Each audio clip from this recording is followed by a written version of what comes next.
Bonjour, bienvenue dans notre vidéo du mercredi. Alors aujourd'hui, j'ai envie de vous présenter une petite activité qui se pratique avec un petit sac de grains. Je vous avais déjà montré les hochements de tête il y a quelques semaines.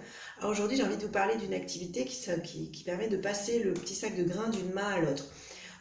On va faire des choses comme ça, qu'on peut faire sur une musique avec un rythme donné, comme si on jouait du tambourin, plop, plop, plop, plop.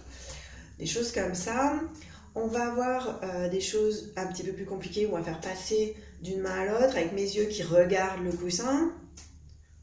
Alors, si c'est trop dur sur le dessus de la main, évidemment qu'on va faire passer dans le creux de la main au départ. Mes yeux suivent le petit sac de grains.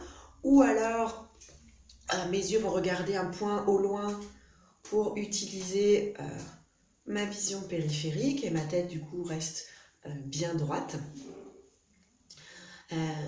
Et puis je peux après augmenter l'amplitude, jeter par terre aussi, je peux augmenter l'amplitude de mon mouvement. Évidemment, ça je suis assise là pour la vidéo, mais on va les faire debout, on va vraiment augmenter l'amplitude. Et pareil, je suis du regard le sac de grains ou je regarde au loin et j'utilise ma vision périphérique. Alors à quoi ils vont servir ces petits sacs de grains?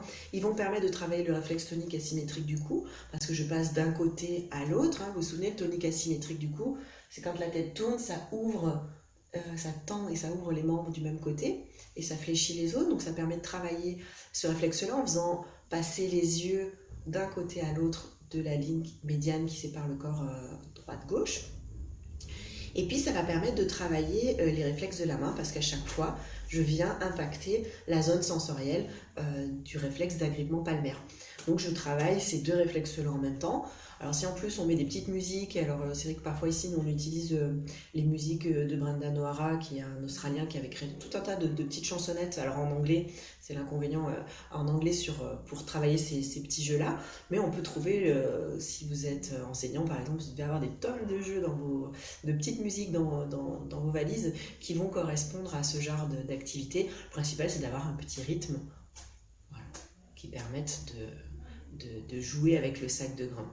Donc pour rappel, les petits sacs de grains, c'est moi je mets du riz dedans, on peut mettre du sac d'aquarium aussi. On peut les faire entre 50 et 120 grammes selon ce qu'on veut travailler. Là, celui-ci, il fait 70 grammes. Voilà. Je vous souhaite une belle journée. À très très bientôt.